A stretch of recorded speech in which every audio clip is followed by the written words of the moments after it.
Kisah yang luka, mimpi gembira, Raja Najasyi yang pemurah, Laila yang setia, cintanya panas, sang hujan mengundang nestapa. Oh, jangan ya Laila, jangan terpedaya. Apa yang kau lihat semuanya dusta, dusta yang fana, fana ya Laila. Cinta yang fana tiada mengubah jiwamu yang lara. Berduka lara, bergaul ceria, hidup di alam mimpimu Laila. Laila yang berduka, akhirnya terlupa, hanyut dalam khayalan mimpi indah. Oh,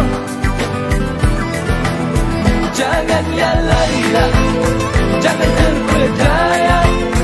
Apa yang kau lihat semuanya dusta, dusta yang fana, fana ya Laila. Cinta yang fana tiada mengubah jiwamu yang lara.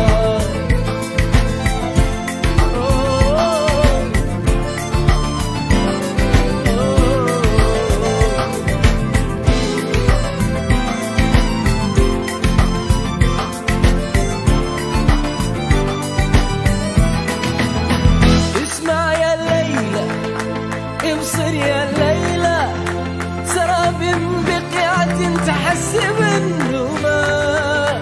Jangan ya Laila, jangan terpedaya.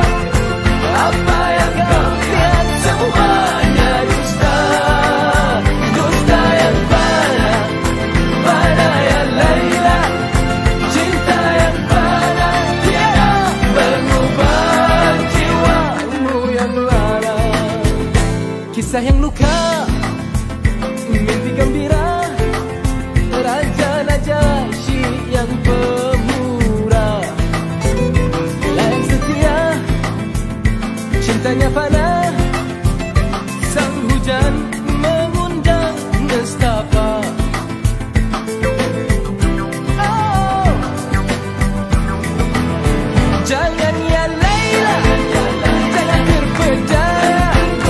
Apa yang kau lihat semuanya dusta, dusta yang fana, fana ya Laila. Cinta yang fana tiada mengubah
Alright. Assalamualaikum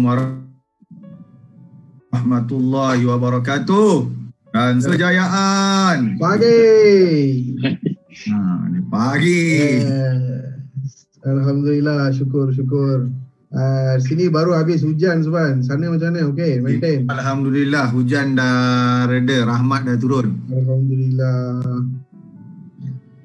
So, kita sambung. Actually, ini hari yang boleh dikatakan kalau kita tak sambung lah. Kalau kita tak sambung lah. So, ini hari yang terakhir. Kita live 3 kali hari ni. Mungkin besok mungkin ada lah. Mungkin ada sekali je. So, hari ni hari terakhir kita live. So, biasanya Live marathon lah. Marathon dia sehari 3 kali.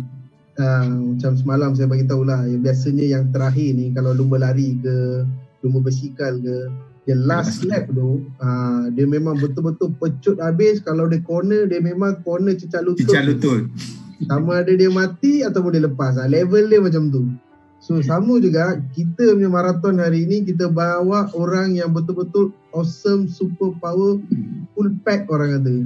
Kalau movie blockbuster punya level lah, kita bawa hari ni 2 orang.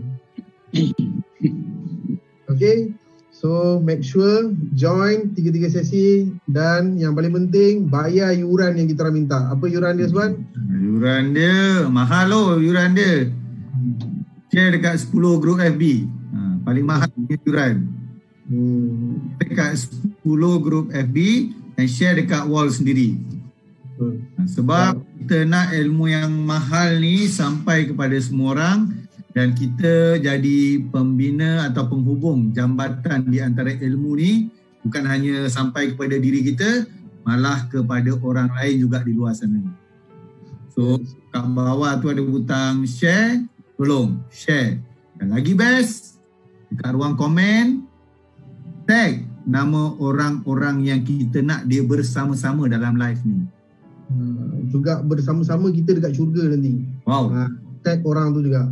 So kalau ada orang tag nama kita tu, maksudnya dia nak kita berada dengan syurga dengan dia. So kita pula tag siapa-siapa yang kita nak tu, join. Sebab ilmu ni lah yang kita akan bawa untuk kita beribadat dan untuk kita jadikan sebagai satu bahan bukti untuk kita show nanti. Betul tak Subhan? Yes, kita nak present nanti sekurang. Kita tak tahu amalan mana yang Allah akan suka.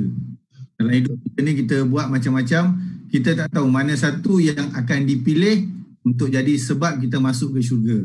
Mana tahu hari ni dengan hanya tekan butang share tu, dan seseorang di luar sana yang mungkin kita tak kenal pun, dia dapat manfaat daripada ilmu ni dan hidup dia berubah. Mungkin Allah lihat itu saja. Dan mungkin dia jadi jambatan kita ke syurga. So tolong tuan-tuan dan puan-puan, jadilah jambatan penghubung ilmu di alam maya ni. Macam malam semalam kita live super awesome lah. Semalam Dr. Rizal itu actually clashing dengan live doktor semalam. Waktu doktor live dengan Ustaz, kami live dengan seorang insan yang hebat lah, nama dia Ahmad BMI. Dia ni bawa basikal daripada Malaysia ke Mekah. 425 hari. 15 bulan, 14 negara dia bypass. Oh my god, semalam dia punya cerita, viewer kita makin lewat makin ramai. Orang yang masuk stay tak nak keluar. Cerita pertama kali lah on screen saya dengan Roslan berintikkan air mata. Last kali kena checkmate. Walaupun itu kali kedua kita dengar, kita dapat lah hikmah-hikmah yang dia dapat tu. So kalau kita nak bandingkan diri kita dengan dia dalam perjalanan tu, macam-macam dia susah. Tapi kita hari ni duduk dekat rumah, relax, kita boleh dapat ilmu, hikmah-hikmah daripada orang-orang yang hebat. So why not kita share benda ni? Okay? Welcome kita alu-alukan yang join dengan kita. Terima kasih bersama dengan kita. Ada dekat sini. Selamat datang Rehana, Kak Aziza, Kak Intan, Nur Syamshina, Farid, Sabri, Daud, Cikgu Jasmi. Cikgu Jasmi pun ada dekat sini. Jasmi, cikgu yang paling nakal. Kalau kita orang budak yang paling nakal, ni cikgu yang paling nakal. Betul tak Dr. Rizal? Dr. Rizal dia no comment. Tuan Nazifuddin, Tuan Nazifuddin semalam pun dia pun dah breakdown dah. Dia pun dah nangis dah ada komen. Semalam kita baca. Okay, so tolong share. Okay. So first saya nak ucapkan ribuan juta terima kasih kepada Dr. Rizal sebab sudi luangkan masa beliau bersama dengan kita untuk kongsi tips-tips ataupun wisdom yang beliau dapat daripada pelusuk negara lah. Dr. Rizal ni saya kira tabik lah dia. Dia bukan jenis yang duduk tunggu ilmu tapi beliau adalah orang yang boleh kita kira dalam negara kita yang sanggup berbelanja, terbang ke luar negara mencari ilmu. Well done doktor. So hari ini kita akan kupas satu tajuk parenting EQ. Kita santai-santai je lah parenting EQ. Kita biasa dengar IQ, EQ, SQ. Kadang-kadang kita pun tak tahu. Kita tahu Q dia. Q pun ada kadang-kadang. QQ je lah kan. Macam-macam Q lah. Dulu ada satu drama Spark Q. Spark Q. Cikgu Zazmi cakap apa? Makan kacang depan komputer ni seban. And lah tu. Makan kacang. Jangan kata cekik sudah Cikgu Zazmi. Popcorn tak ada Cikgu Zazmi. Okay. So boleh kita mula Azman? Silakan. Kita mulakan sesi kita. So saya jemput Dr. Rizal, kenalkan diri terlebih dahulu, kenalkan diri sikit supaya mungkin ada yang kenal, ada yang tak kenal daripada live ni kan. Kalau biasa doktor live dekat page doktor, of course dah ada orang dah kenal. Di page ni mungkin ramai yang tertanya-tanya siapa Dr. Rizal ni, kata pakar otak ke ni, dia surgeon ke siapa ke dia ni kan. Okay, so welcome. Alright. Bismillahirrahmanirrahim. Assalamualaikum warahmatullahi wabarakatuh. Seperti yang tertera, nama saya Rizal Abu Bakar. Asal Pulau Pinang. Tadi Coach Roslan tanya asal mana, asal Pulau Pinang. Tapi membesar ni merata lah. Dia menjadi nomad sejak daripada sekolah menengah jadi nomad, dan saya sentiasa mengembara tentang kehidupan, mengembara cari ilmu dan sebagainya. Sampailah membawa saya pergi ke benua Australia, tinggal di sana untuk sementara waktu. Tak lama, lebih kurang hampir 10 tahun macam tu. Dan saya belajar di sana, master saya, PhD saya di Australian National University dalam bidang Clinical Health Psychology. Dan saya diberi ruang oleh Allah Subhanahu Wa Taala untuk dapat sedikit pengalaman untuk belajar di dalam advanced training di Harvard Medical School dengan University of Pennsylvania sebelum saya pulang semula ke Melbourne. Dan tahun 2012 saya buat keputusan untuk pulang ke Malaysia, dan daripada situ saya nak berkongsi, cari ruang macam mana nak berkongsi. Jadi Allah lorongkan, dan daripada lorongan itu saya mula berkongsi dari satu tempat ke satu tempat, dan sekarang ni banyak di alam maya sebab PKP. Yes, betul lah. Memang biasanya kalau saya dah follow Dr. Rizal ni dah lama dah. Kita spy beliau kan. So memang seminar dia tak putus lah. Seminar dia memang tak putus. Memang biasa selalu. Saya pernah lah face to face sekali dengan Dr. Rizal sekali. Tapi saya waktu tu belum kenal lagi siapa Dr. Rizal. Waktu tu ada Pak Ari bersama. Dekat belakang stage SACC kalau tak silap saya. So saya nampak lah waktu tu Dr. Rizal tengah bercakap dengan Pak Ari tentang otak ni semua, dan saya dengar dan saya amat kagum lah waktu tu. Saya dengan Pak Ari ni ada kisah dia. Sebab Pak Ari bercerita tentang emotional social emotional quotient kan. Spiritual quotient. Dan masa saya buat master, masa awal tingkat buat master ni, antara topik pertama yang saya cadangkan untuk master thesis saya ialah tentang spiritual quotient. Dan daripada situ membawa saya berjumpa secara maya dengan Profesor Donald Zohar. Jadi bila bercakap dengan Donald Zohar ni, saya terjumpalah buku Pak Ari tentang spiritual quotient ni, menjadi ESQ ni. So saya antara kelompok pertama lah saya rasa yang membeli buku tu bila buku tu dikeluarkan di Indonesia. Jadi bila saya cerita pada Pak Ari tentang pertemuan saya secara maya dengan Donna Zohar, so Pak Ari pun ada kisah dia sendiri. Lebih menarik bila Pak Ari cerita bahawa Profesor Donna Zohar seorang Yahudi dan dia masuk Islam di tangan Pak Ari. Yang antara rahsia yang ramai orang tak tahu. Menarik. Alhamdulillah.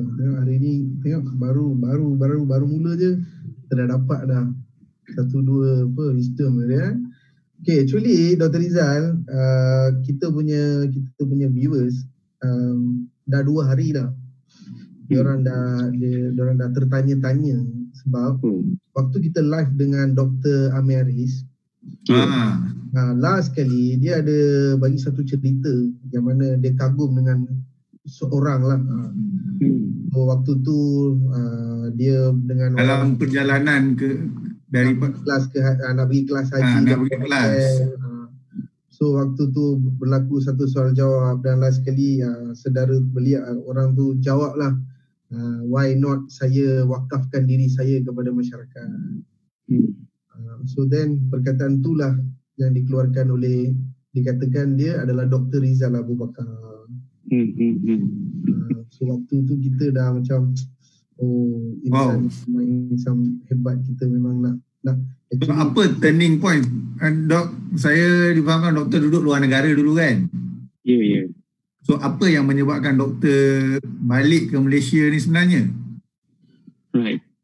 Saya pada tahun 2010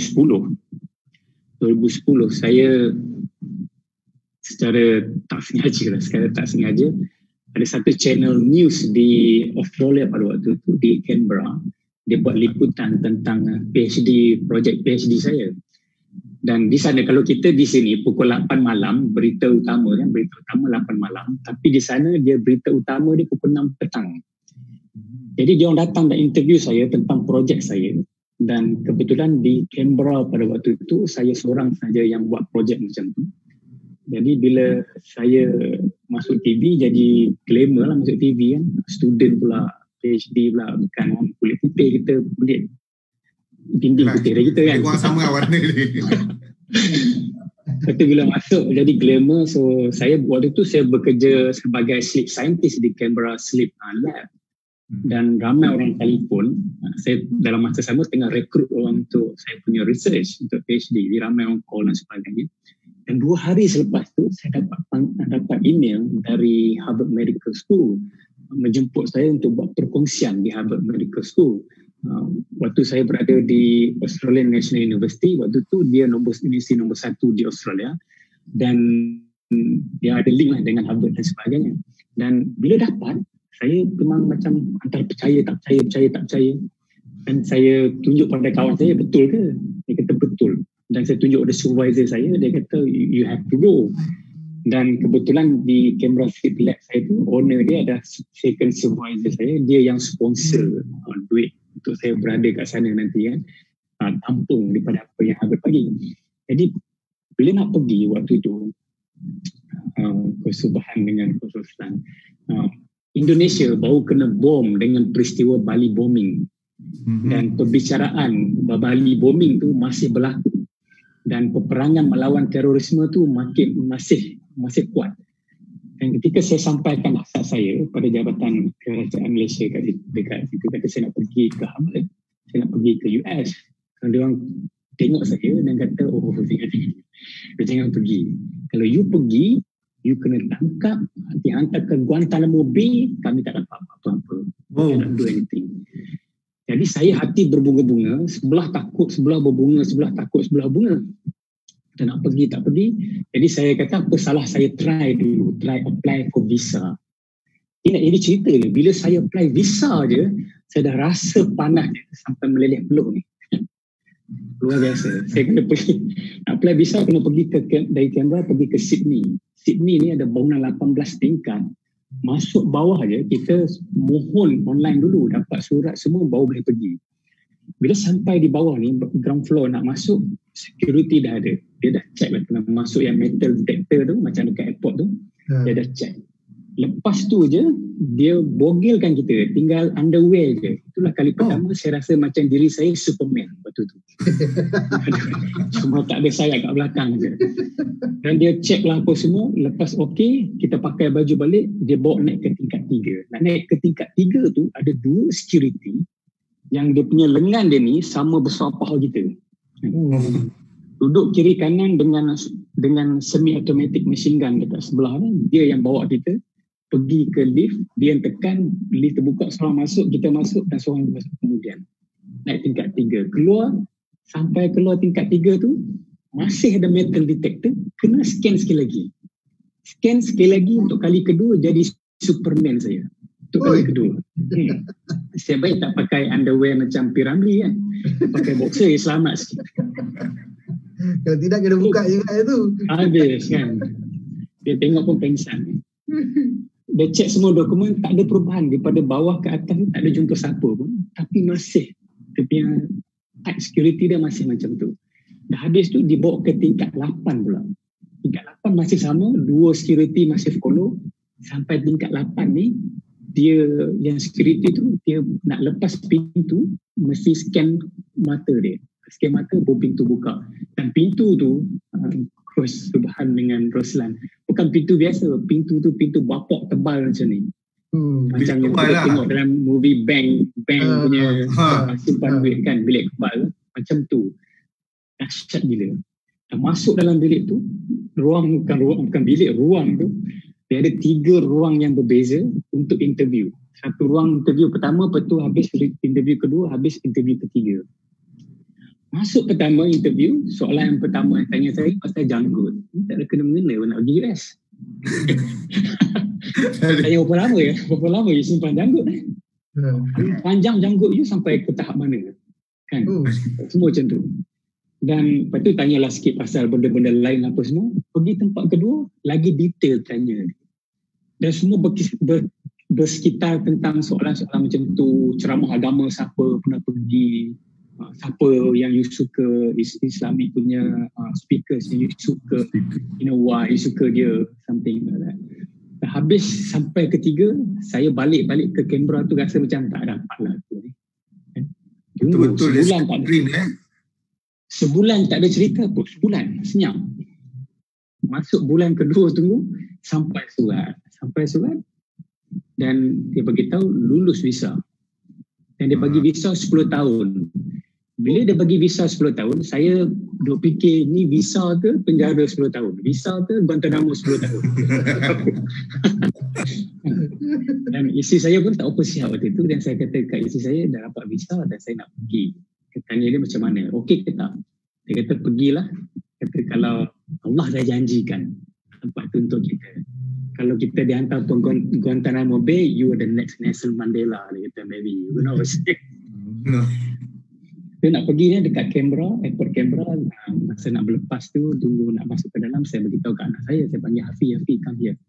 Anak saya kecil masa tu 9 tahun, sekarang dia dekat masuk universiti lah, nak final year.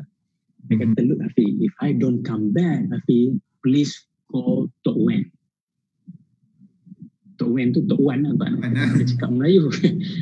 Wen. So, the moment dia dengar tu, dia menangis. Sebab dia merasakan bahawa that's the last moment yang seorang anak akan berjumpa seorang ayah. Dan saya merasakan perasaan yang sama. Bahawa itulah last moment saya berjumpa dengan anak-anak saya. Dan bila berlepas tu dengan lenangan air mata, so sampai di kata di San Francisco, dia terbang di San Francisco, turun kapal terbang ada 400 orang. Ada 400 orang ni, bila turun beramai-ramai ni, saya duduk belakang sikit. Makin lama ke belakang. Dan bila sampai ke tempat immigration, saya dapati saya yang terakhir. So, saya relax. Saya tengok adalah 3-4 kaunter yang kosong. Suara doktor slow. Dia yang komen dengar jelas. Okey lah tu maksudnya. Dia kena kuatkan device tu kan. Okay, sambung kan? Sambung. So sampai di immigration, saya tengok orang ramai. Lepas tu ada 3-4 kaunter yang kosong. So saya last sekali. Saya rasa macam saya last sekali. Ketika berdiri tu, tiba-tiba ada seorang pegawai immigration masuk dalam kaunter yang kosong tu. Dia masuk je. Sebelum dia duduk tu, dia nak duduk, dia tunjuk dah saya, dia kata, excuse me sir, you at the back sir. Sir, excuse me sir, you at the back sir. So saya pun tengok, ada belakang, saya tunjuk. Dia kata, yes sir, yes, you sir, please come forward sir. Waktu tu, serusan dengan Coach Tuban, saya rasa jantung saya ni duduk kat lutut. Sebab dalam ramai-ramai tu, dia pilih saya menjadi calon pilihan untuk dibawa ke depan. Suspek lah tu. Suspek. Dan sebelum tu, saya nak cerita, sebelum tu ketika saya turun berjalan pun, ketika saya jalan seorang-seorang, saya bawa backpack satu, jalan seorang-seorang, ada security dekat tepi dinding, dia macam duk tengok macam tu. Bila saya lepas dia orang, dia buat macam ni kat tangan kawan dia. So tengok Muhammad. Dia cuit lah. Cuit. Bila saya tengok dia tengok saya. Saya tengok dia, tengok saya. Kata Allah. Dia tu gum. Dan rasa macam dekat kaki dah ada batu besar dah. Dia dah macam main drum, naga Cina lah tu. Lepas tu bila yang Muhammad tu dekat immigration panggil saya tu, saya kata dah jantung saya luruh dah. Dan saya dapat bayangkan waktu tu, kata saya dah pakai baju overall warna oranye, duduk kat Guantanamo Bay, kepala botak, janggut panjang, tangan kaki kena shackle, anjing kiri kanan. Saya dah nampak lah benda tu. Oh, movie dah clear dah. Saya kata inilah 10 tahun visa bercuti di Guantanamo Bay. Percuma kan. Tu masa saya berjalan tu, rasa sangat slow. Dan tiba-tiba saya terfikir saya perlu keluarkan pasport saya. Saya tak nak nanti jadi isu terlambat keluar pasport, tak jumpa kat mana. Saya keluarkan, sampai tu saya letak pasport, buka siap-siap nak bagi dia tengok, tak jadikan alasan. Dia, bila saya letak di atas meja tu, dia letak tangan dia atas pasport saya, dia letak atas pasport, dan tanpa tengok pasport saya, dia kata kat saya, what is the purpose of you coming to the States, sir? Dengan tegas. Aduh, waktu itu rasa macam, ya Allah. So, saya kata saya ada invitation from Harvard Medical School, saya keluarkan surat, dia tak tengok pun surat tu, macam pengajar ya waktu tu kan, tak tengok langsung. Dia ambil pasport saya, letak kat bawah tu, dia ambil dia stamping, dia stamp, dia tutup, dia letak atas meja balik, kat atas ni, bagi kat saya, dia kata, have a nice stay in the States, sir. Gimik je lah lebih. Ketika saya ambil tu, waktu saya ambil pasport tu, saya tengok yang Mamat security dia tengok saya tengok saya kan. Saya tengok dia, saya buat macam ni sebelum saya nak melangkah tu, ambil tu, saya buat macam ni. Beritahu dia saya selamat. Dan nak cerita, bila saya di sana, bila saya berada di Harvard Medical School tu, pengalaman, ruang pembelajaran training saya merasakan sangat luar biasa. So ada banyak research yang tak diketengahkan pada masyarakat tak tahu, yang tak sempat, sebab ada ribuan research dan sebagainya. Dan saya masuk ke satu bank bukan untuk bank simpan duit, tapi bank untuk simpan otak manusia yang real. Bank simpan otak, satu-satunya bank di dunia yang simpan otak manusia. Okay. Ada macam tu Ada. Dan dia menerima hampir 300 otak setiap tahun, tapi 270 otak biasanya otak yang rosak. Yang bila ambil orang rasa okey, tapi bila dia orang tengok otak ni ada problem. Ada 30 je yang okey setiap tahun, hampir sama. Nah, bila saya balik ke Canberra, waktu tu bila saya pergi sana, ada 2 orang saja yang dijemput dari Australia. Saya seorang yang belum habis PhD, dan seorang lagi profesor dari Sydney University. Dan balik ke Australia, saya terfikir kenapa Allah rezekikan saya sampai ke situ. Ada 30 juta rakyat Australia pada waktu itu, ada 30 juta juga rakyat Malaysia pada waktu itu. Dan kenapa saya yang dipilih? Dalam duk fikir tu, saya buat program dengan masyarakat kat sana, saya bangunkan masyarakat yang ada masalah kat sana dan sebagainya. Dan hati ni tertanya-tanya dan saya semakin horor. Bila saya horor, saya nampak bahawa jawapan dia ialah kenapa saya tak bantu bangunkan bangsa saya sendiri? Kenapa perlu orang lain? Daripada situ saya buat keputusan untuk balik ke Malaysia. Sebelum balik ke Malaysia, saya masuk program NLP. Kebetulan sama saudara Amir, Dr. Jalil dengan Dr. Allahyarham Dr. Syahril. So dalam perjalanan tu, so dia tanya saya soalan kan, dia kata macam bunyi tu macam tamang, kau ni nak apa sebenarnya? Nak apa? Kan semua kau dah pergi sana pergi sini, tu dah ada ni dah ada, kau nak apa ni? Saya tamak sekali. Tapi saya terfikir apa, satu peristiwa yang berlaku masa saya kecil, Coach Roslan dengan Subhan. Ayah saya masa saya kecil, kami sangat miskin. Dia kata satu ekor ikan ni kita bahagi 3, separuh ni kita makan siang, separuh disimpan untuk makan malam. Kita yang miskin. Tapi dalam kemiskinan ni, bapak saya panggil dia bapak saya arwah lah. Dia jiwa dia besar. Dan tahun 70-an, 80-an ni tak ada industri halal di Pulau Pinang, tak ada lagi. Dan dia cetuskan semangat industri halal tu pada peringkat. So dia dan kawan-kawan dia buat kuotiao mi halal di Penang waktu tu. Lewat 70-an, awal 80-an. So saya waktu tu, bila buat industri macam tu, susah nak dapat mesin susah. Jadi terpaksa banyak kena manual. Saya antara orang yang kena potong kuotiao. Setiap hari saya habis sekolah, kena lari pergi potong kuotiao. Sampai semeluat dengan kuotiao. Meluat gila. Sebab kalau ada belen-belen tu, kita makan dengan belen-belen termeluat. Satu hari saya dah boring kan, saya tak boleh nak main dengan kawan-kawan. Saya kata dekat ayah saya, bapak ni pasal apa ni bapak ni? Bukan bapak dah ada kerja kan? Kau nak buat benda ni menyusahkan hidup kan? So bapak saya 60 tu, bapak saya ni garang. Dia bahasa dia adalah tangan. Buku, cubit, tulas telinga tu bahasa dia. Bila saya kata macam tu, saya dah duduk macam ni dah. Ready lah. Kena ketuk. Tapi waktu tu, dia punya respons sangat beza. Dia datang dan dia peluk saya dekat tepi ni, dia pegang macam ni.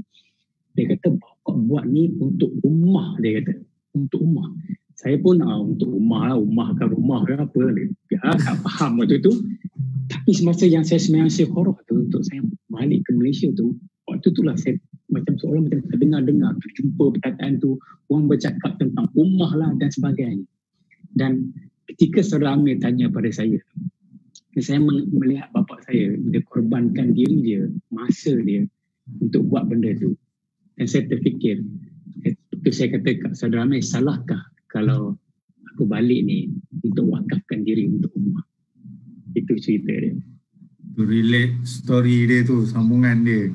Ya. Allah. Kita dah nampak dah satu point parenting. Macam mana Dr. Rizal tu tercetus idea tu, terkesan daripada satu momen daripada ayah. Mana ayah Dr. Rizal memberikan reaksi yang berbeza, tarik, peluk dan sampaikan satu mesej. Dan mesej tu terpahat bukan di minda tapi di jiwa Dr. Rizal. Ya. Allah. Ya. Awesome. Yang luar biasa, sebab saya percaya kalau nak cakap tentang parenting, ayah saya tak sediakan ruang pembelajaran. Saya tak sempat masuk tadika pun. Tak ada. Kau masuk sekolah kan, orang lain semua dah pandai, dah mengeja dan sebagainya. Baca saya paling bangang sekali lah waktu tu. Tapi ayah saya sediakan ruang untuk saya belajar dari pengalaman. So the first guru yang ayah saya sediakan ialah suasana untuk saya belajar, explore diri dan jadi kreatif sebagai penyelesai masalah. Itu yang berbeza.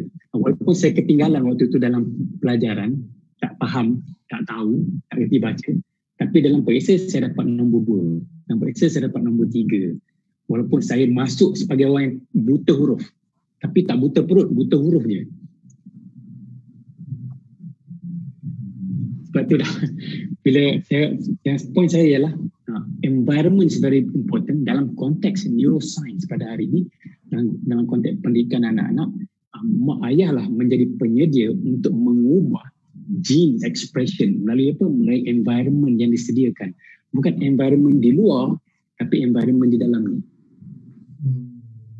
So ada 2 environment yang perlu ditekankan. Dan biasanya mitos yang kita selalu anggap bahawa bila anak kita umur 3-4 tahun kita hantar pergi sekolah, dari situlah dia akan belajar. Itu mitos. Sebab pembelajaran bermula daripada anak dalam perut lagi. Dah mula berlaku benda itu. Dan apabila keluar, mak ayah lah yang menjadi pencorak kepada apa yang akan anak-anak lakukan. Dan 5 tahun pertama ni sangat penting untuk melihat direction dia. Now, it's not about what, it's about when yang lebih important berbanding dengan what. Dan ramai parent terlepas momen penting ni sebab apa? Sebab kita hantar anak kita pergi tempat lain. Kita bagi ruang untuk besarkan anak, mendidik anak, untuk kita mendengar, being present dengan anak pada orang lain. So ibu bapa pada hari ni, malangnya saya pun berlaku dah saya dulu, ialah kita tak present the moment kita ada ruang untuk bersama dengan anak kita. Lepas dah habis benda tu, barulah kita nak fikir pasal benda tu. Kalaulah dulu. Kalau. Lepas tu kalau tadi Coach Subhan kata ambil kelas neuroparenting saya, so antara sebab kenapa saya buat kelas neuroparenting ni, sebab saya melihat konteks parenting yang ada pada hari ini masih mendasar kepada kajian-kajian dulu yang bersifat behavioral, tingkah laku, tidak melihat apa yang berlaku dalam dunia ni, dalaman ni. So kita terlepas sebab pembesaran anak di satu fasa ke fasa lain berbeza-beza sebab pembesaran otak berbeza-beza, kadar yang tak sama. Yelah, daripada awal wire tak bercantum lagi, dia dah bercantum dah, lepas tu wire tu dah jadi kuat, lepas tu kita nak bagi software lain, dia tak match dengan software yang sedia ada tu. Ya. Yeah. So itu antara benda yang mak ayah kena aware untuk lakukan bermula dari sekarang. Kalau dah terlepas, apa nak buat? Itu penting lagi. Dah terlepas orang kecil tu, sekarang dah masuk sekolah menengah, apa nak buat? Itu kita kongsi kemudian. Dr. Rizal, ada satu soalan. Ada satu soalan tu. Saya menyedari saya telah memberikan banyak sampah ke dalam otak anak-anak saya. Sering marah dia. Anak saya 7 tahun, speech delay, bukan autis. Seorang bijak mat, tapi saya dapati beliau sering melantun, meronta dan sering melawan arahan. Bagaimana saya boleh memperbetulkan situasi ini? 7 tahun. 7 tahun. Right.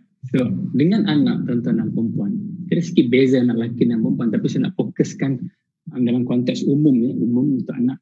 Yang pertama yang mak ayah perlu lakukan, bila kita cakap dengan anak, kita kena pastikan mata kita dan mata anak kita sama. Mata tu mata. Selagi anak kita tak tengok mata kita, dia takkan record everything dalam sini. So kita kena turunkan diri kita sama level dengan dia. Sama level. Bukan kita berdiri, kita tengok anak kita daripada sisi pandangan atas, anak kita kat bawah, itu akan menjadi satu ancaman kepada dia. Tengok apa ni. Tapi kita duduk sama dengan dia, kalau kita panggil dia abang ke alung ke, apalah nama dia, kita sebut nama dia, ayah nak cakap, Amin tengok sini Amin. Okay. Itu benda yang pertama. The moment the mata lock, waktu itulah baru berlaku komunikasi, baru anak faham, baru otak dia akan proses. Yang proses ni bukan bahagian amigdala. Ini satu benda yang selalu berlaku, kesalahan yang tak sengaja ibu bapa lakukan. Bila kita bercakap dengan anak, kita sambil berjalan. Bila bercakap dengan anak, kita berdiri, anak duduk. Dan itu menjadi ancaman. Dan apa berlaku bila anak terancam, amigdala dia yang akan aktif. Amigdala ni adalah pusat takut. So bayangkan dia bercakap dengan kita bukan dalam konteks kasih sayang, tapi dalam konteks takut. Aku akan dihukum, aku akan kena marah macam-macam. Jadi benda tak akan masuk ke dalam. So yang mak ayah akan terima ialah perontakan, resistance dan sebagainya. Sebab apa? Dia terancam. So bila orang terancam, balasan dia adalah balasan respon bagaimana nak lepas daripada ancaman. Sebab tu ada resistance. Nah, yang kedua, tadi saya kata turunkan, kita duduk sama paras dengan anak kita, kita cakap dengan dia. Detailnya saya cerita dalam program neuroparenting saya. So yang kedua, bila bercakap, kita kena banyakkan sentuhan dengan anak. Kita boleh bercakap, kalau kata dengan anak perempuan dan sebagainya, kita tarik dia duduk sebelah kita, dah kita punya lengan ni bertemu dengan lengan dia. Kalau anak kita ni dah lama dia takut dengan kita sebab kita selalu garang dan sebagainya, approach kedua kita ialah duduk sebelah dia, pegang macam ni. The first thing kita nak kata bahawa kita sayang kat dia. Saya nak dengar apa yang Amin nak Sebab mak ayah jarang beri ruang untuk mendengar. Mak ayah selalu menjadi bentara guru yang hanya melakukan arahan dan anak kena dengar arahan tu. Bercakap tentang mendengar ni, saya sangat tertarik apa yang berlaku kepada Nelson Mandela. Nelson Mandela pernah ditanya dulu masa dia ditanya oleh Anthony Robbins, masa saya masuk Anthony Robbins tanya dia, so why people regard you as the greatest leader ever live now, kan, currently. Itu sebenarnya kata, aku pun nak tahu orang kan, kata, so apa membezakan kau orang lain? Kata, aku tak tahu, tapi ada satu benda yang aku belajar dengan ayah aku, yang kalau aku kongsi ni, mungkin benda ni beri kebaikan pada orang lain. So dia kata masa dia kecil-kecil, ayah dia selalu bawa dia pergi ke tribal council. So ayah dia seorang ketua tribe. Bila pergi ke tribal council, dalam perbincangan meja bulat, dia duduk atas tanah saja, kan, meja bulat atas tanah, dan biasanya ayah dia akan kata, okey, ini isu yang kita nak bincangkan, dan ayah dia akan beri ruang untuk semua orang bercakap. Orang bercakap, dan ayah dia tak pernah masuk campur, tak pernah potong, hanya dengar. Habis ayah dia akan buat ulasan yang akan bagi tahu apa rumusan yang perlu dilakukan. Satu hari dia tanya ayah dia, dia kata, kenapa ayah tak bercakap dalam meeting ni? Kenapa bagi orang lain bercakap? Kan bagus kalau ayah bercakap, ayah kan ketua. So ayah dia kata, kalau kita bercakap dan kita adalah ketua, orang lain tak akan bercakap, dan kita akan dapat dengar apa yang terbuku di hati. Nah, kalau kita ambil analogi ni dan masuk dalam pendidikan anak-anak, kalau kita yang sentiasa bercakap, kita tak bagi ruang pada anak kita bercakap, sebab bila anak kita bercakap, otak dia akan berkembang. Bila dia bercakap, mulalah dia akan dapat keluarkan resolusi ataupun solution kepada isu-isu tertentu. Mungkin pada kita benda tu remeh, dengar macam kelakar lah jawapan dia bagi, tapi that's the moment pendidikan dan pembelajaran berlaku. The moment kita tanya soalan, the moment kita allow dia untuk jawab soalan tu without any judgment. Waktu itulah pembelajaran pendidikan untuk besarkan kapasiti otak dia bermula. Bagus. Dr. Rizan, ada orang tanya, adakah dengan pasangan pun kita sama? Kena kita sama kena level. samakan. Ya, betul. Saya cerita kalau akak-akak kat rumah yang dengar ni, saya dulu ada program, satu program nama male versus female, untuk lihat perbezaan otak lelaki dan otak perempuan. Agak menarik, tuan-tuan. Bila mak-mak bila bagi minta ayah ni, si suami untuk buat sesuatu, si suami tu waktu tu tengah tengok handphone. Kalau dulu baca surat khabar lah, sekarang tengok handphone, tak baca surat khabar kan. Dan dia sambil berjalan ni, dia akan cakap, abang nanti yang kat sampah tu jangan lupa, besok lori sampah tu gijak dalam tong sampah. Dia pun pergi ke dapur buat kerja, datang balik tengok tong sampah tak angkat, putih-putih lagi kan. So apa berlaku? Hati sudah panas, asap sudah keluar kan. Itu suara pengen jadi besar kan. So bila nak cakap dengan suami, ibu-ibu yang dekat rumah ni nak cakap dengan suami, sama macam cakap dengan anak-anak, nak panggil abang, tengok sini bang, tengok sini bang. Bila mata suami tengok mata kita, waktu itulah dia akan decode apa yang kita cakap. Kenapa? Ada sedikit perbezaan antara otak lelaki dan otak perempuan. Otak lelaki disebut sebagai monotracking. Dia boleh buat satu benda at one time. Otak perempuan dinamakan multi-tracking. Boleh buat few things at the same time. So lelaki dia kena tutup benda tu, buka benda baru boleh. Selagi dia duduk tengok handphone tu, duduk gelak-gelak tengok FB, kita cakap tak masuk ke dalam. Apatah lagi ketika dia tengok bola, kita perasan singa dah berada di hadapan. Masa nak kena terkam dah tu kan. So lepas ni Isman cakap je ni. Ya, betul. Macam cerita Fast and Furious ni, time dia nak race kan. Macam So maksudnya ilmu ni kita boleh apply dalam komunikasi dengan siapa pun lah kan. Ya, betul. Dalam konteks communication, benda ni sangat penting pada anak-anak, tapi boleh diguna dalam konteks kita berkomunikasi dengan orang lain. Okey Dr. Rizal, saya nak tanya sikit. Saya nampak Dr. Rizal ada keluarkan produk Dr. Rizal sendiri. Okey. Which Dr. Rizal, saya rasa macam Dr. Rizal utamakan pemakanan. Setengah orang dia mungkin keluarkan buku, mungkin keluarkan bahan pembelajaran, bahan bantuan belajar. Tapi saya nampak Dr. Rizal macam fokus pada pemakanan.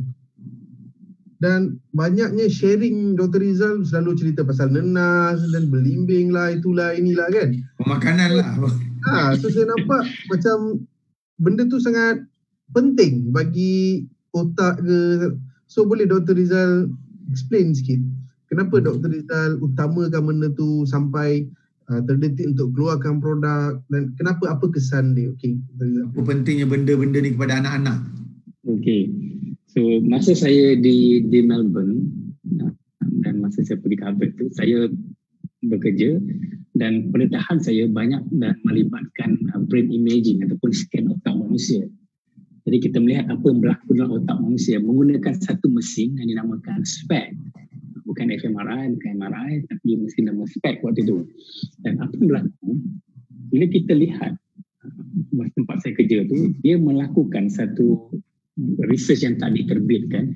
Dia melihat kesan pemakanan ke atas otak manusia. Jadi sebelum dia bagi orang makan, dia scan otak manusia, otak orang tu, lepas makan satu makanan, dia scan balik otak. Nak tengok macam mana, apa berlaku pada otak selepas dia makan. Ya. Sebab dia nak bagi treatment, the best treatment kepada patient yang datang. Dia tak nak patient tu berulang-berulang. Buang masa, patient datang, ulang balik lepas 3 bulan, 4 bulan muka yang sama. Kita pun jemu tengok muka yang sama kan, kita nak fresh face kan. So, apa berlaku? Kesan pemakanan yang tak betul, impact dia kepada otak adalah immediate. Kita dapat lihat kesan tu secara langsung, then. Kan? So lebih pada, saya tak salah saya, lebih pada 20,000 jenis makanan yang orang makan di scan. Jadi bila saya pun scan otak saya melihat otak saya merasakan bahawa saya ni bagus lah, konon dia jaga otak dan sebagainya. Tapi bila saya tengok menggunakan image 3D daripada spek yang dikeluarkan, seolah otak saya ni ada lubang sikit, lubang sana, lubang sini. Lubang tu bukan masalah fizikal lubang, tapi sel otak tak berhubung. Jadi bila kita buat 3D, dia nampak macam lubang sini. Dia nampak menakutkan waktu tu, sangat menakutkan. Dan saya orang yang saya rasa macam saya jaga otak, jaga makanan, tapi masih tak berapa okey. Jadi bila saya ubah benda tu, saya ambil, saya belajar nutritional psychology, ilmu baru di Malaysia tak ada, di luar negara pun tak semua universiti ada pendekatan macam ni. So di Harvard saya duduk dalam satu seminar, nutritional psychology seminar, dan bila bawa balik benda tu, bila kita scan otak-otak manusia, benda tu memberi ruang pada saya untuk faham dengan lebih detail. Dan bila kita patient datang, kita buat perubahan dalam konteks, okay, this is makanan yang sesuai untuk dimakan, dan orang tu makan, kesembuhan dia lebih cepat. Dan dia tak perlu bergantung dengan ubat selepas itu. So ini benda yang sangat bagus, sangat menarik. Dan patient pun suka. Dan saya banyak cuba dalam konteks macam, ada sekali tu kawan nak masuk Mensa, orang yang IQ tinggi ni kan, dia ada grup Mensa ni, so dia nak masuk. Dia kata dia IQ ni biasa-biasa je. Dia kata aku nak try masuk lah. Dia kata boleh tak design satu concoction of makanan that can boost my IQ. So kita buat lah. So buat, bagi dia makan dan sebagainya. So dalam masa sebulan dia masuk exam tu, sebelum tu kita dah buat IQ test dia, duduk kat level mana. Lepas buat tu, duduk kat level mana. So dia, bila dia jawab exam untuk Mensa tu, dan dia diterima masuk ke Mensa.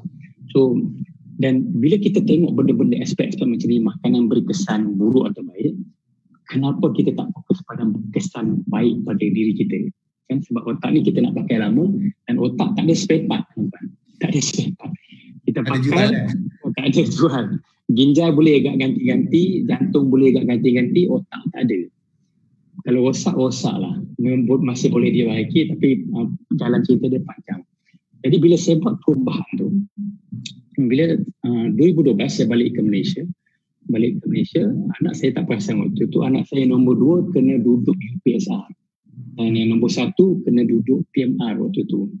Dan yang UPSR ni malang dia pada waktu tu dia tinggal 2 bulan untuk masuk exam. Yalah, UPSR lebih awal. Dan 2 bulan ke sebulan macam tu. Dan saya bila masuk ke sekolah nak daftar, sekolah kata tak boleh sebab nanti mengganggu prestasi sekolah kan. Yalah, dia punya peratus tu. Peratusan. Sebab dia tak pernah belajar kat Malaysia, bahasa Melayu tak tahu, silibus Malaysia tak pernah tengok.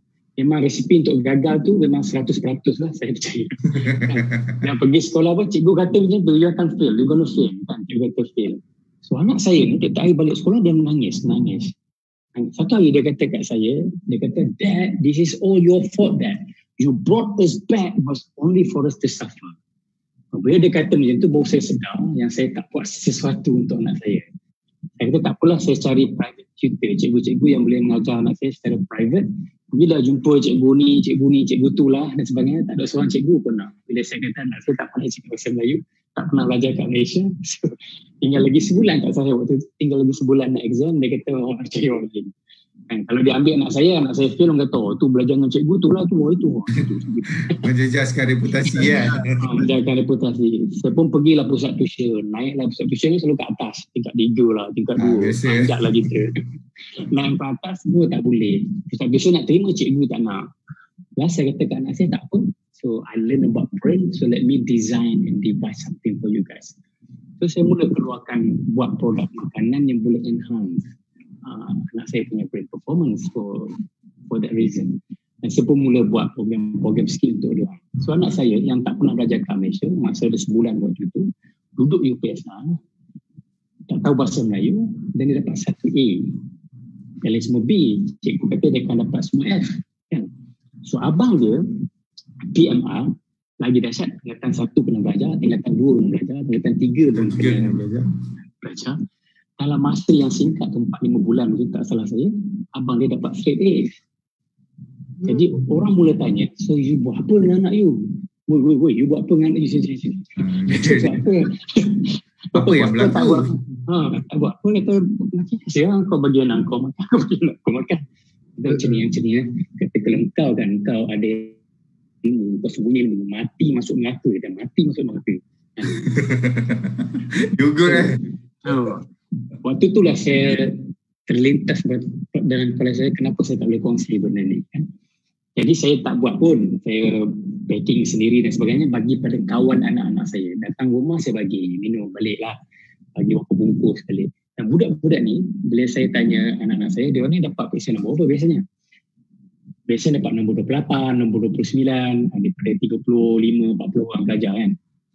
Jadi bila dia mula ambil benda tu, berlaku peningkatan.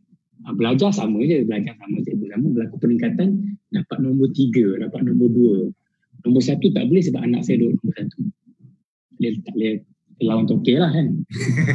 Tokey. So daripada situ lah banyaklah orang tanya kan kenapa tak dikomersialkan dan sebagainya. So 2018 saya pergi buat umrah masa bulan puasa. Dan saya istikharah di sana, patut tak saya keluarkan benda ini supaya orang lain dapat manfaat yang sama, supaya anak-anak orang lain pun dapat manfaat yang sama. Dia bukan cakap dalam konteks bila minum benda tu akan jadi pandai, tak. Tapi dia memberi nutrisi untuk bagi sel otak berhubung dan nutrisi yang cukup dan betul. Yang betul, pada dos yang tepat, itu yang penting. So dan kita banyak dapat testimoni dan sebagainya. Dan saya pun keluarkan research paper yang kita present di Asia Pacific Psychology Conference tentang perbezaan sebelum dan selepas untuk orang yang minum OCOC, yang produk yang saya keluarkan nama OCOC. So apa bezanya sebelum dan selepas daripada orang berumur 8 tahun sampai umur 68 tahun. So ada 9 areas IQ yang kita test sebelum minum. Kita test IQ dia. Lepas tu dia akan minum 14 hari turut-turut. Hari ke-15 kita test lagi, ada IQ test. Tengok ada beza tak dalam masa 14 hari lepas minum. Bila kita tengok, yang saya present tu 5 area je. Antaranya general intelligence, speed processing, improvement on memory. On average perubahan yang berlaku ialah 150% on average. So itu paper yang kita present di USM waktu tu, confirm di USM. Dan tahun lepas juga saya pergi ke Singapura untuk buat test yang menggunakan EEG dan sebagainya.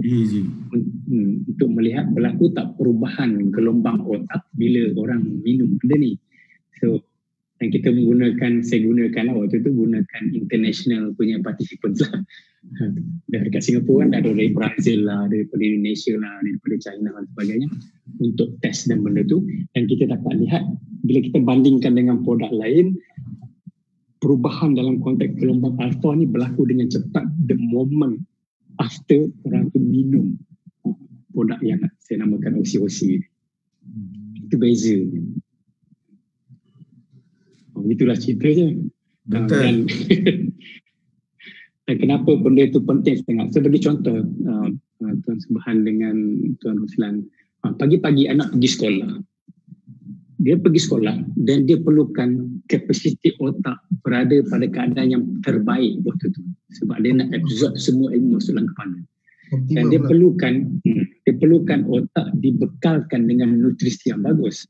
Dan apa yang otak perlukan pada waktu tu? Contohnya ialah tyrosine. Tyrosine dapat tingkatkan fokus. Dalam belajar tu dapat tingkatkan fokus. Tyrosine ada pada apa? Ada dalam telur. Kalau anak tu ambil telur waktu pagi, fokus di dalam kelas akan lebih tinggi. Nombor 2 ialah juga dalam telur ialah acetylcholine. Acetylcholine ni sangat penting untuk belajar. Belajar akan melekat bila ada acetylcholine. Sebab kita belajar, kita menggunakan bahagian belakang mata kiri kita. Belakang mata kiri, nama dia temporal lobe. Belakang ni, itu tempat belajar. Jadi acetylcholine perlu ada kat situ untuk dia tangkap maklumat yang dia terima. Jadi kalau dia pergi tanpa benda tu, bayangkan dia pergi dengan makan sugus lah. Benda tak ada. Dia pergi tu, cikgu akan bagi nama, Amil, ngelamun apa? Kau nak kahwin ke apa? Sebab fikiran akan melayar, entah ke mana-mana dan sebagainya. Itu benda yang perlu mak ayah tahu tentang pemakanan yang betul untuk bantu lonjakkan prestasi otak anak-anak ketika belajar. Otak diri sendiri pun. Budak-budak kita ada juga makan telur, doktor, tapi nasi lemak telur. Nasi lemak telur. So ni ada soalan ni, doktor. So saya rasa jawapan dia doktor dah bagi kot. Tengok ni, bagaimana dengan anak 7 tahun pandai membaca tapi bila guru mengajar banyak mengelamun. Tugas yang diberikan agak lambat disediakan. Kalau dengan ibu bapa agak tak dapat menyelesaikan kerja. Kalau ayah ada kat rumah pantau baru dapat siap kerja sekolah. Bagaimana nak atasi? Kita satu konteks yang kita anggap bila anak mengelamun itu masalah tak. Anak mengelamun itu bagus sebab dia berada pada gelombang kreativiti. So dia touch bahagian otak dia yang tengah aktif pada itu adalah bahagian dinamakan bahagian yang berkaitan dengan kreativiti. Benda yang sama berlaku pada Albert Einstein masa dia kecil. Benda yang sama berlaku pada Thomas Edison masa dia kecil. Sebab tu orang kata dia bangang, bodoh, balul dan sebagainya sebab dia mengelamun. Tapi orang mengelamun ni kita dibesarkan dengan cerita dongeng. Pasal apa cerita dongeng tu? Mak Jenin. Jadi macam Mak Jenin.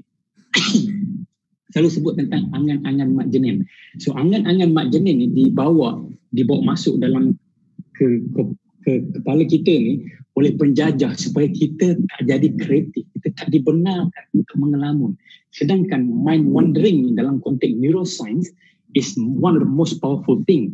Kalau tuan-puan tengok satu pembentangan dilakukan oleh Sir Ken Robertson dari UK, very powerful pembentangan dalam TED Talk. Dia ceritakan apa kekosongan yang ada dalam sistem pendidikan pada hari ini ialah kreativiti. Anak-anak tak diajar untuk jadi kreatif, tak dibenarkan untuk mind wonders, untuk lahirkan diri sebagai orang yang hebat pada satu masa nanti. So, semua ni dipekuk, dikurung dan masih dengar.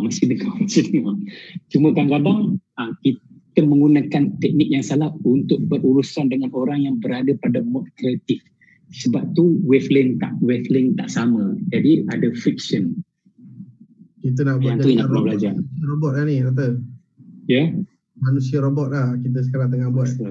Kita masuk, lepas tu keluar. Sebab kalau kita tengok pendidikan pada zaman dulu, bermula dengan industri revolution industri di US, dan pendidikan adalah satu konteks untuk menyediakan pekerja untuk kilang-kilang. Ya. So sistem itu diguna pakai sampai hari ini. Betul. Jadi kita tak ajar anak kita. Macam saya bagi contoh, selalu saya tulis dalam FB saya cerita, masa kita besar-besar nak membesar, kita ditanya bila besar nak jadi apa? Betul. Nak jadi apa? Nak jadi apa tu ditanam dalam kepala kita. Besar adalah hidup dalam profession tertentu, bukan sebagai manusia yang kembangkan potensi kita. You have to be, dan kita selalu jawab apa? Polis, askar, cikgu, doktor, pilot. 5 ni famous. Dia macam BKOG tu. 5 utama. Dan kita membesar dengan program tu. Aku besar nak jadi cikgu, aku besar nak jadi askar, nak jadi pilot, tu je. Dan kita lupa sebenarnya soalan yang patut kita tanya, sebab Al-Quran dah Allah turunkan, bila Allah akan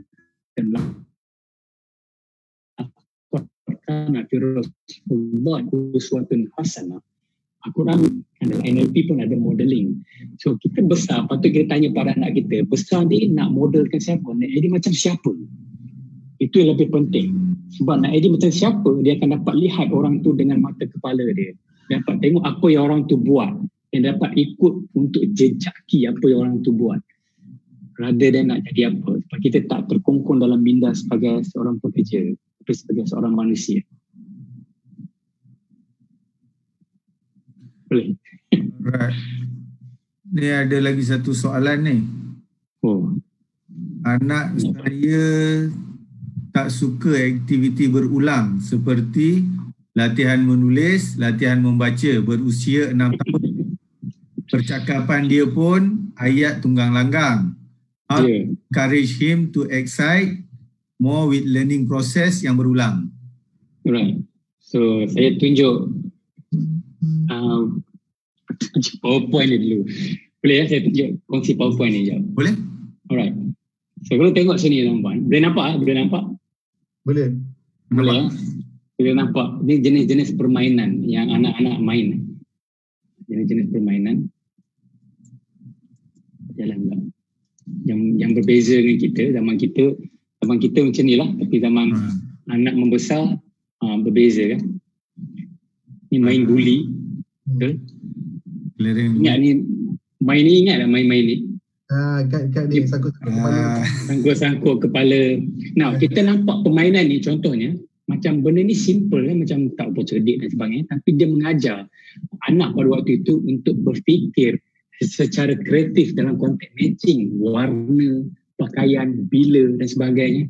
Dan benda ni tak ada sekarang ni kan. Ni main-main rumah, kereta kat mana, parking kat mana. This is life skills. Yang dulu-dulu kita buat benda ni, tapi anak-anak sekarang tak ada. Ini main masak-masak. Ada sekarang main masak-masak. Sekarang main gadget je, main game. Bila tak ada, so anak tak ada konsep macam mana nak jadi kreatif dalam konteks memasak. Aku tengok benda ni dalam gambar ni, ada macam-macam jenis sayur kan, quote-unquote lah sayur kan, macam-macam. So matching sayur, bila anak-anak pada peringkat awal boleh tahu matching sayur, rasa macam mana. So dia dah mengaktifkan otak dia dalam kadar yang sangat luar biasa. Ni main guli ya.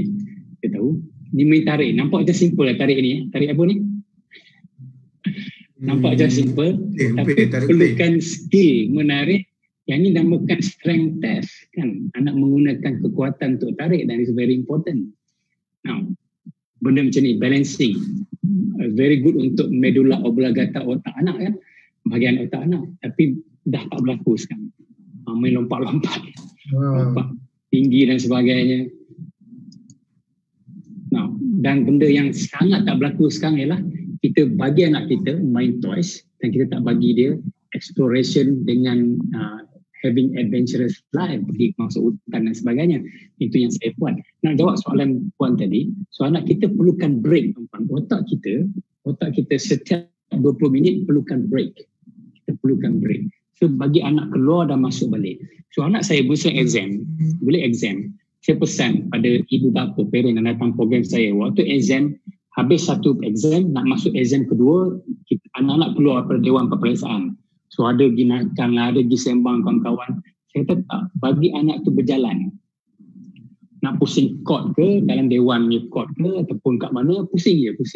Sebab the moment dia pusing tu, dia dah mengaktifkan otak dia, keluar daripada otak yang tengah fokus pada exam, jadi normal balik, dia panggil default mode network dalam konteks neuroscience, dan dia berada pada tahap kreatif waktu tu. So sama juga Puan, anak Puan bila jawab exam nak pulang, kena ada break sebelum dia jawab soalan yang sama, bagi dia pergi mana ke, buat apa ke, dan datang balik. So benda tu boleh membantu, rather than bagi dia terus menerus buat kerja tu. Sebab kita pun kalau terus menerus buat pun boring. Dan dalam konteks neuroscience, bila kita scan otak manusia, bila dia buat terus kerja, dia tak berhenti dalam masa 20 minit, prestasi otak dia mula merudum. Jadi dia perlu break 20 minit untuk lonjakkan balik prestasi. Dia datang buat balik, so otak dia pada performance yang tinggi. Itu lebih bagus. Sebab bila dia tak dapat buat, dia paksa dia buat, otak dia semakin letih. Dia tak bagi nutrisi yang betul, otak tak dapat nutrisi yang betul, makin letih, dan dia rasa susah, dan dia rasa pain. So dia associate diri dia, dalam NLP belajar benda ni, associate diri dia dengan kerja sekolah dengan pain, kerja sekolah dengan pain. Kesakitan adalah kerja sekolah adalah kesakitan. Jadi tak ada siapa pun nak buat. Jadi kita kena letangkan association tu, kaitan antara kerja sekolah dan pain. Kena buat kerja sekolah bagus, kerja sekolah menyeronokkan dan sebagainya. Itulah dia bukannya 2 jam berterusan tu, itu namanya belajar, bukan. Nak banyak break sebab otak kita dia boleh capture maklumat pada permulaan dan ending tu. Tengah-tengah tu dia lost kejap. 20 minit kita pecahkan tu, dia akan ada banyak permulaan, banyak ending. So lebih banyak maklumat yang dia boleh capture berbanding dia straight 2 jam belajar tu. Betul. Ya. Dia namakan recency dengan primacy effect dalam konteks psikologi. Cuma saya nak kalau boleh saya nak kongsi satu video klip dengan tuan-tuan semua yang menonton. Kita lihat dan kita ulas apa yang berlaku.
Okey Doktor.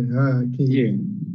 Cuma saya nak tanya, apa yang orang faham tentang kisah tadi tu? Ada 2 kisah yang berlaku tadi. Mungkin yang melihat kita punya perkongsian ni mungkin nak kongsi apa yang dia faham dan sebagainya. Tolong Boleh komen sembang sikit. Ya, komen dan Komen sebagainya. kat bawah tu. nampak, dengar, rasa, tolong komen. Sebab dia orang tadi tak dengar suara kan. Dia cakap, Sorry. suruh buat bunyi sendiri dia kata. Dia Aiwan tu nak Memang cakap. tak ada suara pun. Klip tadi tak ada suara. Cuma tuan-tuan kalau perasan tadi, ini antara benda yang selalu berlaku pada mak ayah. Kita selalu meletakkan judgement pada apa yang anak buat tanpa cuba memahami apa sebenarnya berlaku. Sebab konteks di mana kita berada, konteks apa yang anak sedang lalui, dua benda yang berbeza. Kalaulah tuan-puan seorang guru, tuan-puan seorang peguam, tuan-puan seorang doktor contohnya, bila tuan-puan balik ke rumah, topi apa yang kita pakai? Adakah kita masih pakai topi sebagai seorang doktor, topi sebagai seorang peguam, ataupun topi sebagai seorang manager di syarikat kita? Ataupun kita balik, kita terus pakaikan pakaian sebagai seorang ibu, seorang ayah pada anak kita. Ini antara kesalahan. Dalam NLP selalu disebut sebagai state. Kita berada dalam state, kita masih di tempat kerja. Nah, sampai di rumah, kita masih memberi arahan pada anak kita sebagaimana kita memberi arahan kepada orang dewasa kat tempat kerja kita. Itu berlaku. So, kita tak aware, kita tak jadi mindful parents. Waktu kita sampai di rumah, aku adalah seorang ayah, seorang anak, dan anakku ni tiga-tiganya berbeza, jantinanya berbeza, cara approach berbeza. One size fit all tak boleh digunakan, semua berbeza. Dan aku present the moment aku bercakap dengan anakku ini, aku kena present, kena being present, kena dengar apa kena dengar apa dia cakap dan kena faham apa dia cakap perspektif dia. Sama yang berlaku dalam cerita tadi, dia tak melihat apa perspektif, hanya itu nak menyelamatkan cacing-cacing. Dan kita tahu itu bila dia bagi makan, kita tengok pengorbanan ayah dan anak sanggup melakukan apa sahaja. Tapi apa yang burung itu buat, benda tanpa kebenaran, berlaku pergaduhan. Tapi bila benda tu, si anjing tu yang bagi, yang muncul apa? Bahagia pada burung, pada anjing. Jadi kita nak bangkitkan rasa bahagia tu. Kita nak perlu mak ayah kita besarkan kita, ataupun program datuk nenek kita besarkan mak ayah kita, program besarkan kita, dan kita memakai sarung program tu ibu bapa anak-anak kita. Dan background ada apa-apa sound tak? Tak. Ada suara Tak. Okay. So kita secara tak sedar kita besarkan anak kita dengan cara mak ayah kita besarkan kita. Sedangkan anak kita melalui fasa yang kita besar tak ada gadget, zaman dia besar ada gadget. Jadi kita perlu menguruskan penggunaan gadget dengan anak-anak. Kalau tidak kita akan terperangkap sebab penggunaan gadget ketagihan. Dan ketagihan ni nilai kesan ketagihan ni sama macam dadah kawan. Ini sangat bahaya. Kita ambil gadget tu, kita boleh lihat reaksi anak kita macam dia luar biasa. Sebab apa? Sebab dia ketagih. Dia menjadi incredible baju. Dan kalau saya boleh sebut tuan-tuan, anak kita, otak anak kita rendah ke sekolah menengah, tak ada kapasiti untuk menerima lambakan penggunaan berterusan gadget tu. Tak. Dia tidak ada kapasiti tu. Kita pun tak ada kapasiti tu sebab otak kita untuk benda-benda macam tu. Walaupun otak punya kemampuan untuk adapt untuk anak-anak, sebab proses membesar ni, anak akan terus membesar otaknya sehingga dia tahun bagi lelaki dan 24 tahun bagi perempuan, barulah besar purna otak dia. Sebelum tu dia masih kanak-kanak Raibina, masih alam ria cuti sekolah. Kanak-kanak riang. 4 tahun untuk perempuan dan 2 lelaki. Masa saya di Australia dulu, kalau kita nak sewa kereta, dia akan minta kita punya ID, dan kalau kita berada umur di bawah tu 25 untuk perempuan, dia punya insurans dia sangat tinggi, kena bayar mahal sebab dia tahu kan, insurance industri tahu benda ni. Jadi otak anak sentiasa berkembang. Nanti dia buat Fast and Furious pula nanti kan. Ini kan lenjan dah ni. Jiwa muda, darah muda. Ya. Okay, Dr. Rizal. Awesome. Awesome. So sekarang kita dapat tahu kenapa pentingnya pemakanan, kenapa bukan semata-mata untuk otak tapi untuk cover everything, dan kenapa nutrisi ni penting. Biasanya kalau anak-anak mengelamun kita salahkan. So hari ni kita dah tahu dah. Actually itu adalah genius state dia. Kita nak fikir cantas benda-benda tu ikut sistem yang ada ni kan. Okay, saya boleh chip in. Coach Roslan, bila anak kita dalam mood genius dia tu. Kita tanya dia tu, minta dia tulis apa yang dia fikirkan. The moment of power untuk dia. Sebab apa? The moment dia transferkan dia mind wandering dia into words, dia akan menyebabkan satu benda yang berlaku dinamakan memory. Benda ni akan menyebabkan dia ingat untuk. Dinamakan apa, doktor? Tadi ada lagging memory sikit. formation. Memory formation. Yeah. Memory formation. So doktor, kita dah di penghujung rancangan dah. So apa kata-kata ataupun nasihat doktor kepada ibu bapa terutamanya time PKP ni? Contoh daripada makanan ke, apa aktiviti? Ada 2-3 benda lah saya nak sebut tuan-puan. Yang pertama, saya baru ni upload dalam FB dia. Anak dia makan mi segera boleh tahan kan. Jadi saya rasa macam sangat pada saya, sebab mi segera is a big no-no untuk anak-anak. Big no-no. Juga ada banyak bahan kimia yang merosakkan otak berada segera tu.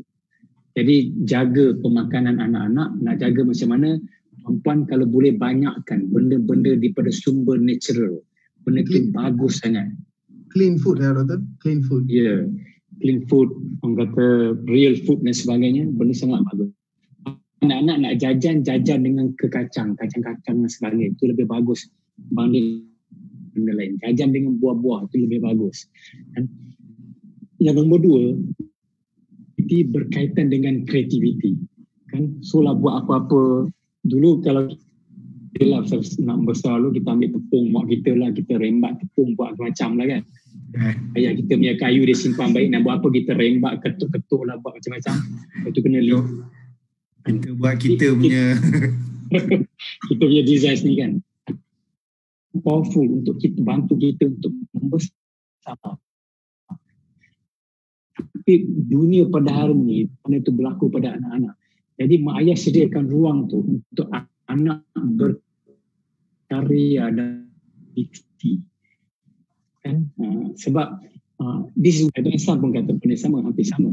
Kalau kau nak anak kau maju, kau nak anak letakkan anak kau di tempat yang paling tinggi, ajar dia tentang mind of innovators, macam mana innovators berfikir. Mereka student in that mode all the time. Jadi macam tu. Yang ketiga, jangan pandang remeh berkaitan dengan, sebab masa tidurlah semua maklumat yang diambil waktu baca ke apa ke, semua maklumat tu dimasukkan dalam file manusia ketika tidur. Jadi lebih panjang masa diperlukan untuk proses sorting file dan informasi tu, supaya bila taruh dalam file masing-masing, bila kita ambil file tu, kita buka, kita dapat informasi. Tapi sekarang ni kalau otak tu, kalau tidur 6 jam, 5 jam, untuk anak-anak tidur 9 jam, 10 jam.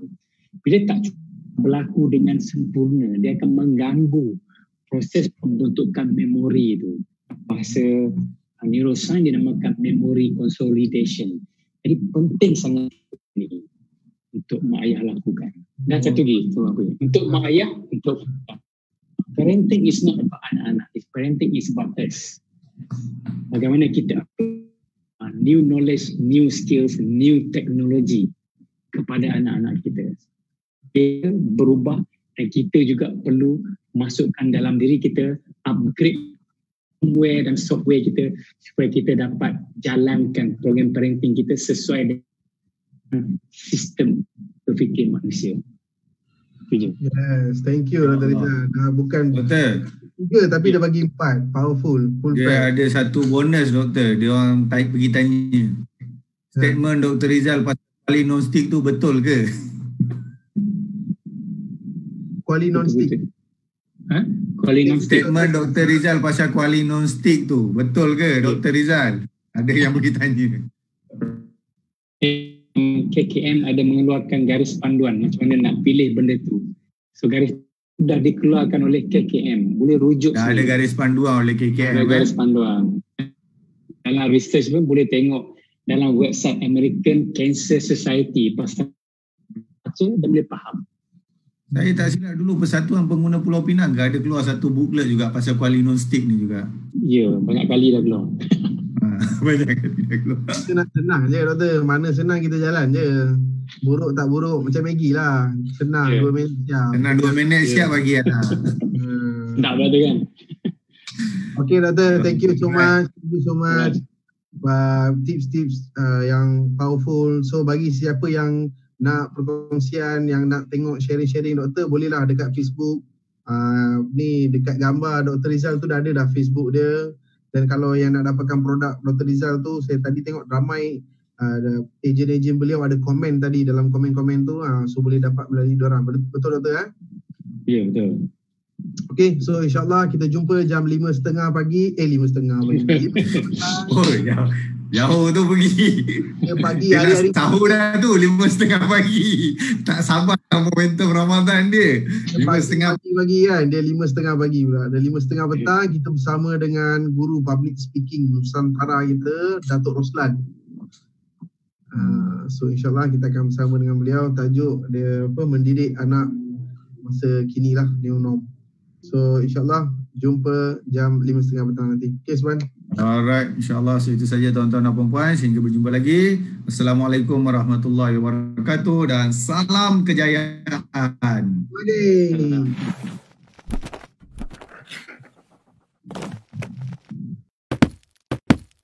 Cinta.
Ya Allah, berikanlah daku petunjuk agar bisa ku meneruskan hidupku, agar bisa ku berjalan di jalan yang lurus. Andainya aku bisa putarkan saat waktu, ku perbetulkan segala kesilapan lalu. Andainya aku pernah melukakan hatimu, izinkan aku mengobati jiwa ragamu. Segala-gala suka dan duka tak pernah pun dapat ku lupa. Aku manusia biasa dan pergi bawa dosa pahala. Hidup di dunia cuma sementara, janganlah leka, jangan terpedaya antara kata dan juga permata. Ku bersujud padamu, berdoa pada yang satu, padamu aku mengadu. Allah yang satu, mohon petunjuk darimu. Berderai air mataku, ku ingin dekat denganmu. Ya Allah, ya Allah, ampunilah dosa-dosaku yang lalu. Ya Allah, ya Allah, Maha Pengasih, Penyayang, Maha Mengerti. Andainya ku bisa hidup 1000 tahun lama lagi, ku kotakan kata-kata yang telah ku janji. Andainya ditakdirkan esok tak ku pergi, susun 10 jari memohon diampuni. Janganlah bersedih berduka, berjumpa di sana semula. Kembali kepada pencipta di padang yang luas terbuka, di tung syurga dan neraka. Mengapa kau bersedih berduka di jiwa gelora, di dalam dilema menanggung derita? Ku bersujud padamu, berdoa pada yang satu, padamu aku mengadu. Allah yang satu, mohon petunjuk darimu. Berderai air mataku, ku ingin dekat denganmu. Ya Allah, ya Allah, ampunilah dosa-dosaku yang lalu. Ya Allah, ya Allah, Maha Pengasih, Penyayang, Maha Mengerti. Allahu ya hafizu nafsi wa ruhi, Bismillahi Jibril, fi yamini Bismillahi Mikail, fi shimali Bismillahi Israfil, fi amami Bismillahi Israil. Yeah! Allahu Akbar, Allah yang maha besar. Mari memuji memuja maha kaya berkuasa. Ampunilah segala dosaku yang lalu, ku rindu padamu. Setiap hembusan nafasku ku seru namamu, sebagai hamba-Mu yang ramah dan indah.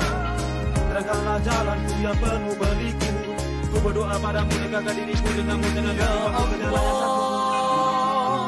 Ya Allah, ampunilah dosa-dosaku yang lalu. Ya Allah,